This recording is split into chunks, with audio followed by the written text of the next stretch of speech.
How's it going, everyone? College Lefty, and in this video I'm going to be going through the second kitchen sink pack and the brand new roster update that just took place in MLB The Show 21, so let's go ahead and get into it. This pack is available for 30,000 stubs, and each player can purchase 2 of these packs. However, I don't think they're necessarily worth it to actually buy them. I would rather buy the players. I feel like I could spend the 60,000 stubs that I would on 2 of the packs and guarantee myself one of the rare round players. Alright, so we also got a brand new headliner card, and that is going to be 95 overall Ron Guidry. Not necessarily a card that I would want to use. However, this card looks pretty good. This card has good hits per 9, good K per 9, decent control, good stamina. His pitch mix is not the greatest. But now we're going to get into the base round of that kitchen sink pack, right? David Robertson was revealed. He has a cutter, knuckle curve, changeup, 2-seam with good hits and K per 9, good pitching clutch, pretty decent relief pitcher. Harmon Killebrew is another card in the base round, and I don't think this card's very good at all. Low contact, but extremely high power. Might be a good diamond to draft up in Battle Royale, or maybe a cheap diamond to complete the second half collection, or to lock in for that second half collection. I probably will purchase some of these cards. I went ahead and bought one of these Eloy Jimenez cards. I think that this card could be very good. 98, 95 against right, 94, 125 against left. Parallel this card up a couple times. He can be very effective. Has a great swing in MLB The Show, especially this year, and the different animations with different timing windows. I think he has a lot of value for like a 10K, 12K card. Walter Johnson, not really usable with the lower hits per 9, but does have, deceptive motion if you're playing, a game against a friend. And you guys are just learning how to play this game, might want to try out Walter Johnson. But that's really the only reason I can see getting that card other than locking him in for a Mariano Rivera collection. Here we have Barry Larkin. All-star version of Barry Larkin. Always has, different types of splits in terms of power against lefties, more of a contact hitter against righties. This guy's got some good speed and a great stealing attribute. I bought 6 Dallas Keuchel cards. I think this card could be really good, and I think that potentially could go up in price because we saw what happened with Rick Porcello. We saw what happened with some of the other Award Series cards and some of the other base round cards in the kitchen sink pack from the first time around. So keep that in mind, right? I'm trying to invest in these players. I'm trying to make stubs after the pack is no longer in the store. It should return, right? I would expect to see maybe one more version of the kitchen sink pack and then a flash sale with all the kitchen sink packs. But we'll talk about that at a later time. We have the Sean Green, good card, good power, good speed. We have Evan Longoria, good fielding, good hitting. Not really the best speed, but decent for a third baseman. This card's, all around solid. Can't go wrong with this card. Also Signature Series player for those of you that are trying to get the Signature Series collection done.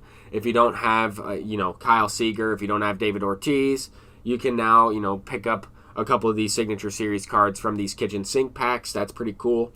Fergie Jenkins, I think, will be the best card in this pack. It depends on how you value pitching. I think Ryan Braun would also be like the best all-around player, the best all-around value in this pack in general. But Fergie Jenkins definitely going to bring some tools to the mound. I mean, he's got good pitch mix. He's got good velocity. He has, great control. The pinpoint pitching is there. He's got good break, mid 85s or 90s on all of his pitches. Great control and break. I think that this card has the potential to be amazing. Just depends on how his motion is in the game, as well as how easy he is to use that forkball out of the windup and stretch. I think that that's important to keep in mind. But this Ryan Braun, I think, is the best one. In terms of hitters, I think Fergie Jenkins is the best pitcher, obviously, but Ryan Braun looking very good. Very good. I picked him up, put him on the bench. He will be a lefty killer. And he also has a little bit of speed, so he has some value for just some extra base hits or maybe even using him on defense. But he has such low fielding that I have other guys I want to use. But now we'll get into some TOPPS Now players. Patrick Wisdom, I heard, has a pretty bad swing. But I don't know anything about this card, right? You might like his swing. I don't know. But he has pretty good attributes. He looks pretty solid. He's been going off as of lately. I've been keeping up with at least his story and everything. But I think that this is the coolest part about these diamonds in MLB The Show, right? The TOPPS Now players. different future stars. It gives me an opportunity to learn about some of these players that I had never really heard of, or that I never really would have heard about unless I've been playing this game. So with that said, I've been extremely busy with my personal life, and I got a lot of stuff going on, but I try and keep up with baseball as much as I can. I don't really know anything about this Michael King player either, but he does look to have a good pitch mix if you need a budget starter. Here's the roster update, though. Jacob deGrom got upgraded, +2 overall. I am buying and selling some players, some commons, some different things are happening with my notifications going on at the top right. Fernando Tatis got downgraded against lefties, but upgraded base running aggressiveness. Okay. Interesting. We got a couple people getting upgraded there. Corbin Burns, a couple people getting, affected, but their overall is not affected.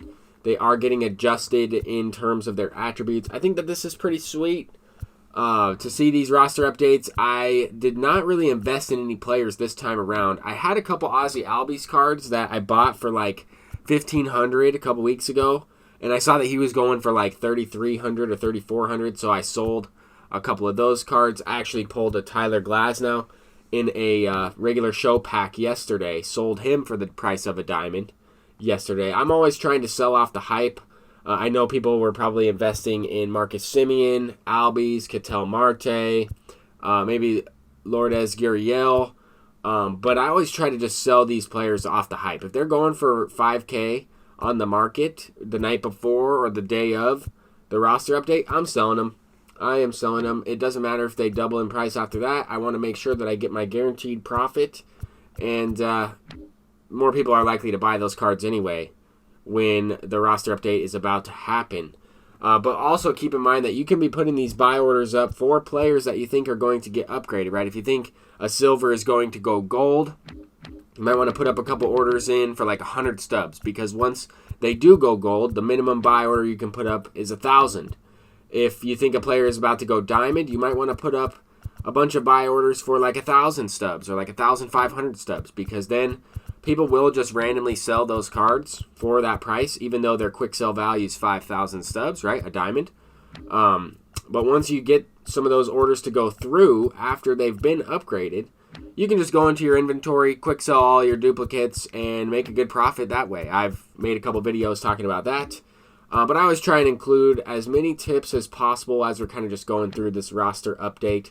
The main thing that I was surprised about is the fact that Jacob deGrom did not get outlier on his card, and there's a stub sale going on for Xbox players. So Mike Trout's price is through the roof, but also he's the best card in the entire game. He's finally going for half of his value because he is worth 1 million stubs in my opinion. But that's my opinion. I'm College Lefty. Peace out. I'll see you in the next one.